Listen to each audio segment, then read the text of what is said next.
happens when ambition meets motherhood? For a lot of women, it's not a pause, it's a rewrite.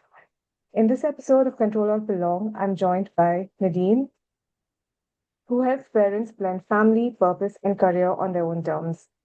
With over 15 years of experience in corporate and entrepreneurship, she brings both strategy and empathy to her global coaching practice, helping parents take meaningful steps towards the life they truly want. Welcome, Nadine. Hello, thank you so much for having me.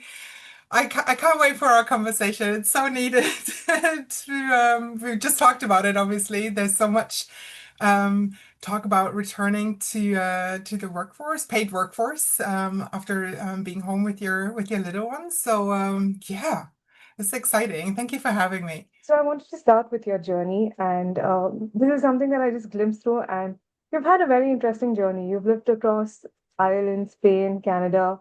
You led teams at SAP before founding your own coaching practice. Mhm. So what inspired the shift, and how did motherhood shape your journey? Mhm.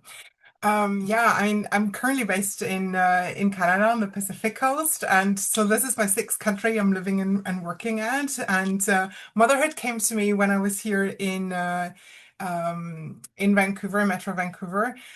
So only later on, but I've always been I want to say led by my heart and my purpose. It's always pretty passionate about like living abroad, being immersed in different cultures, helping other people thrive in one way or another. So that's kind of the journey I took from going from one place to another.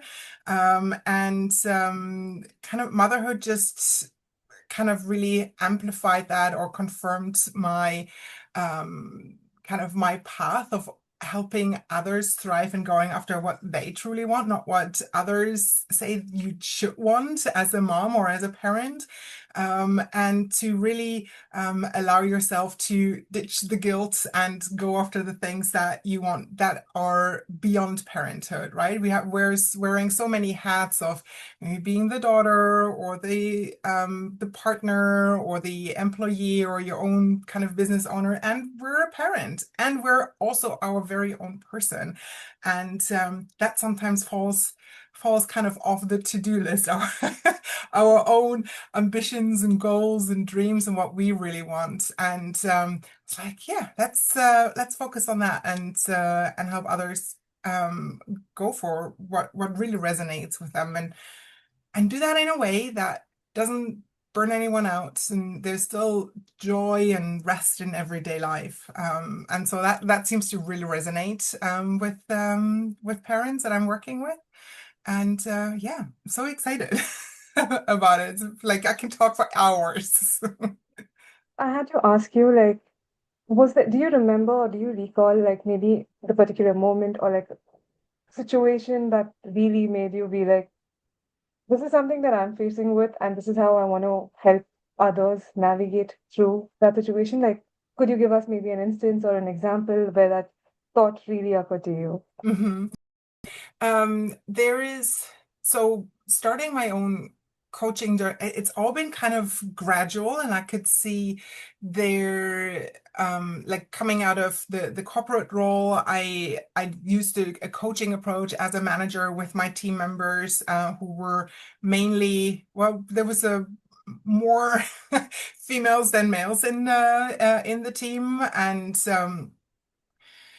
like there was always that focus there on obviously supporting them in what was usually a male dominated field, and and it's like, no, I need to, like, coaching is really what helps me feel or become alive too. I'm always the one that's very curious, asking questions, learning about others, connecting them. And so coming over to Canada then, and doing my own thing, it was just like that's what I want to do more of. And shortly after arrived here, maybe a couple of, no, hang on, 1 or 2 years after I arrived, I had my first child, but that was also at the beginning of the pandemic. And Mhm. not a lot of services were available then, and so everything was just that much more heightened in the experience. And I started off supporting more parents in their kind of very early postpartum stage, and then gradually moved out to support parents who are further along their parenthood journey. And it's like it's also more of like this is what I feel passionate about. And once I started talking about having my own goals, about my entrepreneurship, of what I expect from other people, working with other people, it's like, actually, me too. Because oftentimes there's this belief that, oh, once you're a mom, you don't want to go back to work anymore, or you don't have any goals and your own dreams. And that's just not true. It might look different, but there is not everyone enjoys being a stay-at-home mom for the rest, or a parent for the rest of their lives. And there's other needs there that need to be met. And for me, it was more like a gradual, I don't want to, the word that comes to mind is awakening. Where it's like, oh, this really resonates. This is where I need to dig deeper and see how I can support others in that journey. So not necessarily, this is it, but more of a gradual, wow, this is really opening up opportunities here for everyone involved. Yeah. Like you mentioned, like like things change, your perception of things change with you and during the journey as well. Uh, I was just thinking, I'm like, did what does the word ambition meant for motherhood, and Mhm. how do you think the word ambition itself evolved after for you? For me, ambition comes, there's not necessarily one particular definition, but it comes with, for me, it's attached towards like freedom and opportunities, and ambition comes with a sense of self-worth. This is what I want. This is, you're standing up for what you in your core think you deserve. So there's this the self-belief or the self-confidence there that comes with it. So it's always kind of attached for me. But it's not always necessarily just work. There's also the ambition to kind of be financially independent. It might be the ambition to um, like going after what you really want, and that could be just more time for yourself, right? You're not working all the time, but this is your ambition: more self-care, more or better relationships in your life, right? Have that kind of, create that mom village, or that parent support network around you. So ambition can look lots of different things, and that's so beautiful around it. And one of the around ambition, what I've noticed is that oftentimes it seems to be a taboo thing. It's like women, even before you become a parent, for a lot of women, it's like, gosh, the amount of times that I've come across women who downplay their achievements, their degrees, their PhDs, and it's like, yeah, everyone has. Like, no, not everyone has a PhD. It's like, you need to put this on your resume or on your LinkedIn, right? There's like, there seems to be this stigma still around women should not have ambition. It's like you're, told to be like playing small, and like, no, that's just not what I stand for, and what I help others achieve as well. It's like to claim their own kind of that self-worth, that freedom, go for opportunities, and really be proud of what you're already achieved and that journey that you're on towards where you want to go.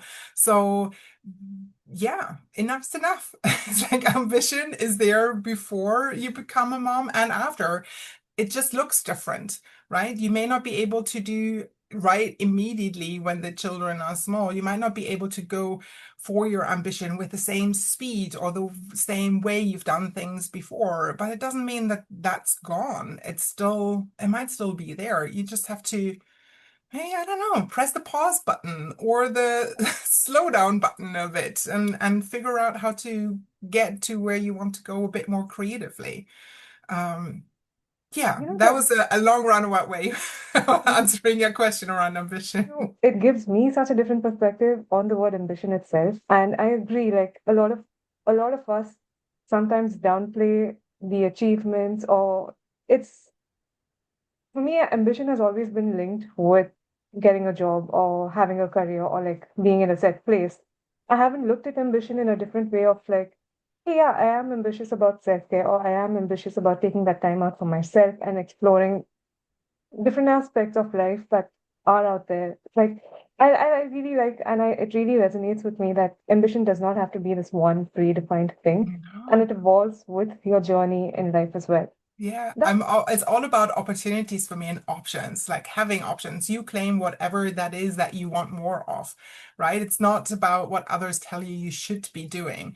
And like even going for like setting expectations or setting those boundaries around time that is just for yourself. It's radical because you're raised to just like work, work, work, be there for your parents. Your own needs are always on the back burner, and to say, hey, no, this is important to me, I need this time, or I want to go for that leadership opportunity that's coming up, or for that training or whatever. That's radical yeah. in some ways. It's like, go for it. And with these choices, especially when you're on the journey of motherhood, many women feel torn between, again, who they were before becoming mothers and who they are now. So Mhm. again, like making those small choices or between that, maybe that leadership summit or taking some time out for yourself, how do you help clients integrate both, like professional as well as personal aspects into the journey? Oh, I mean, that pressure is so real. Just because before we started recording, we talked about motherhood guilt, right? And I was like, oh, this always, where's the fatherhood guilt?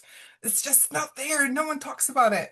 But it's real, and it's it can be quite devastating. And I've, been with or coached people who kind of took themselves out of the race before they even, started looking into what that might actually look like and how you can make it work. So there is, I think it always starts with the mindset. It's like, what do you really want? And like, if you don't listen to all those extra voices and the what comes with it, and looking at, yeah, but how am I going to make it work? First, you kind of need to figure out what is it that you really want, right? Drown out all the noise. Um, and then allow yourself to want those things, right? Allow yourself to like, yeah, I want that leadership experience or whatever it is. And it may not be right now. Maybe that's not the thing, but you're working towards it, a year down the line, or, attend next year's summit instead of this year, or see if you can just attend part of it, or one like different ways of exploring what that is. But you need to know first that you actually want it, and then work for it, get that clarity in mind. And then there's always ways to figure stuff out. One of my um, leaders that when I was working in Spain said, Nadine, the most important or the most difficult bit is always to make the decision. Once you've made the decision, you've got this. You know how to like put things in place, plan, coordinate, make it work. But the decision first needs to be made. And this is I've come across this so often. You're like, okay, weighing up the pros and cons, and but you need to listen to yourself first and figure that out. That's a mindset thing. Okay, it's like for anyone who's navigating this change, I remember that I had a conversation with Christine, and she had mentioned about returnship programs. So, Hmm. how do you think, like from your experience, what separates a truly meaningful returnship from just a token gesture that happens at workplaces? Yeah. So when it's not working, it's basically something that's written somewhere in a system, a policy, and then there's no accountability, there's no motivation to see things through. Managers aren't enabled or motivated to actually put something in place, and there's not really an effort. There's no care if this is going to work or not. It's just something that you can say, hey, yeah, we have this in place, but it's actually, when you look at it, how that would practically work, it's just not possible. Or it's not being seen through, and you're still expected to do all the things from day one, coming back in and here's your job, keep going, without actually a support network or figuring out how things, how that would practically work. So the on like having it in a meaningful way would basically be the total the total opposite. There would be real conversations, like even weeks before you return, maybe even before you go on maternity leave, giving an outlook of, here, this is what you can expect. Maybe a month before you come in, or 2 months before you're due to return. Let's have a conversation then. Shall we plan for a time in, put it in the calendar, and then we can talk things through. You have proper like care there. You know that your manager would want this to work for you as well. And it's similar like an onboarding program when someone new comes to the team, right? But it's a bit more kind of very specific to, when you're a parent. What also needs to be in place is obviously a plan that makes everyone feel like they're 100% on board, and with options. Not every parent or every mom might want the same thing or need the same thing. So just having flexibility within that plan and say, okay, you need to work these work hours. Okay, let's see how we can make it happen. You need to work these days, or need this much time off, or need to work from home instead of being in the office. Like, some people might just really love getting out of the house for once and love going to the office or wherever it is that they work, right? And I remember working with someone once, and I was kind of having lunch with them first day they're coming back after maternity leave, and they were so elated. I was like, oh, I can't tell you how nice it is to put on other clothes than my my loungewear at home, and they're nice. There's no spit on. I get to have lunch that's actually so warm, and I get to have adult conversations.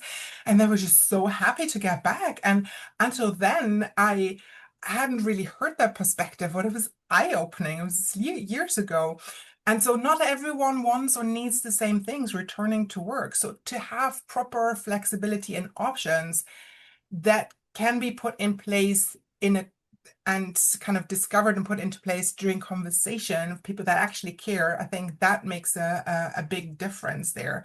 And as part of the return network, the return program, I think a support network would also be really helpful. So that could be an re-onboarding buddy or a mentor who helps them get up to speed on everything that has happened during the past few months. That could be, more quick check-in meetings with your manager.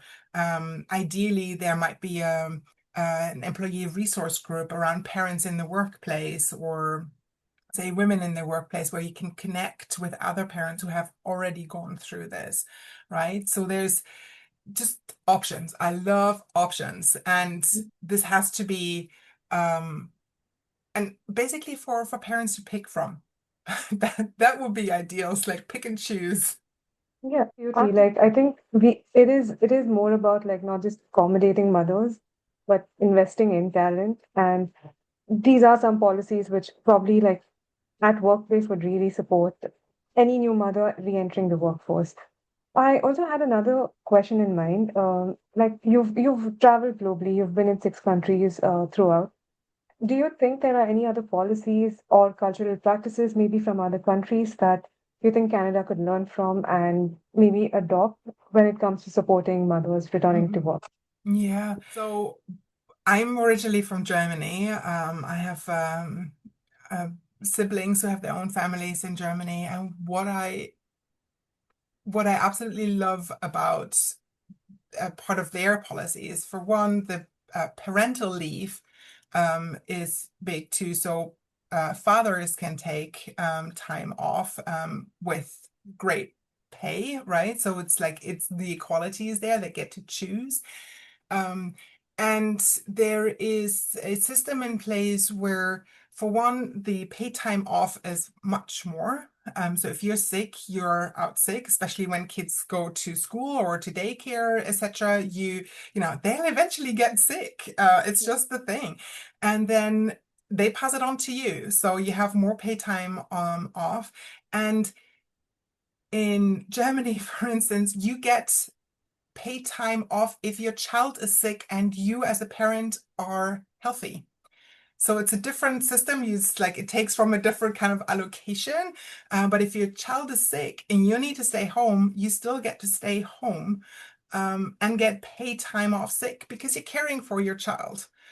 So I think that is really cool. And obviously more access to affordable, reliable, and accessible childcare makes such a difference. Because if that is not there, someone in the household needs to stay home, and it's usually the person who earns less, which leaves the mother because, for obvious reasons that are absolutely not acceptable, it's usually the women who earn less and who are the default parent.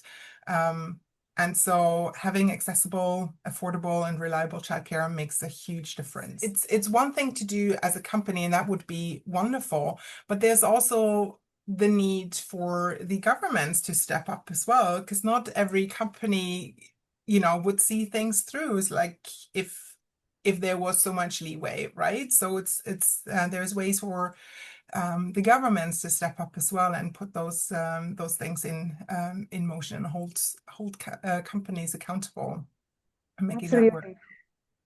I think we could have another conversation on this, but since we're running short No, on time, I'm going to move on to our final section, Nadine. It's yeah. the rapid fire. So it's basically maybe like one-liners or one-word answers. Mm-hmm. Are you ready for it? A phrase or a mantra you share with your clients. Drown out all the noise and listen to your heart. I love that. Okay, a myth about working mothers you wish would retire once and for all. The myth is that moms are not ambitious. Oh, okay. Uh, this is a personal one. A song from your Nurture Mama playlist that instantly lifts your mood. Taylor Swift's Shake It Off. Shake Oh, it. I love that. Okay, one workplace change that would make life better for every parent. True flexibility and childcare. Sorry, it's And lastly, what advice would you give to a mom sitting on the fence about returning to work? the tough one, but I would say talk about it. You have to talk about it with a couple of people, figure out what it is that you want, not what everyone else is saying that you might want, and then find ways to make that happen. Beautiful. Thank you, Nadine. Thank you for such an insightful and meaningful conversation. You've actually reminded us that returning to work is not just about, it's it's a process and you need that support through the journey as well. It's within yourself and externally. And yeah, it reminds us that it's not just about work, but it's also catching up with yourself, having that space and time in your life, and taking in the experience. So, thank you so much. Thank you for this beautiful conversation. I hope it inspires a lot of mothers to return back to work. Me too. Yes. Thank you so much for having me. Thank you, Nadine.